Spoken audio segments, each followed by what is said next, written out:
नबी सल्लल्लाहु अलैहि वसल्लम ने फरमाया, जिस घर में कुरान की तिलावत होती है वो आसमान से ऐसे नज़र आता है जैसे ज़मीन से आसमान पर तारे नज़र आते हैं।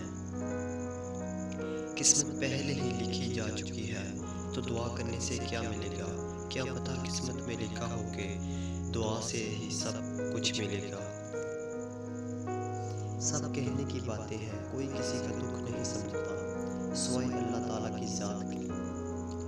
जब अल्लाह ताला किसी से नाराज़ होता है तो रिज़्क़ के दरवाजे बंद नहीं करता, बल्कि सजदों की तौफीक छीन लेता है। सबसे अच्छी ज़िंदगी वो गुजारते हैं जो अपनी ज़रूरियात के लिए अल्लाह के सिवा किसी दूसरे पर भरोसा नहीं करते।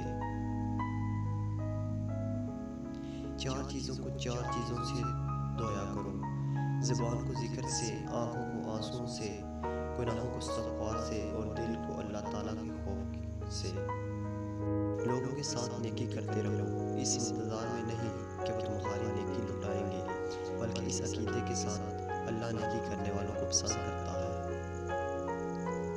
हमारी सबसे बड़ी हाजत अल्लाह ताला की रज़ा है और सबसे बड़ी कामयाबी आखिरत की कामयाबी है। नमाज एक वाहिद हुक्म है जिसे अल्लाह ने आसमान से वही के ज़रिए नहीं उतारा, बल्कि अपने महबूब को मोहम्मद सल्लल्लाहु अलैहि वसल्लम को आसमान पर बुलाकर तोहफे में दिया है।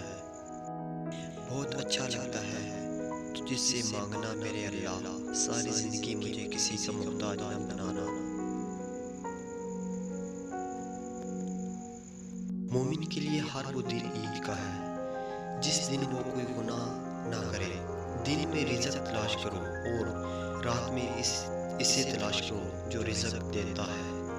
अपनी दुआओं पर यकीन रखें, क्योंकि वो रहमान है, हरगिज़ रद्द नहीं करता।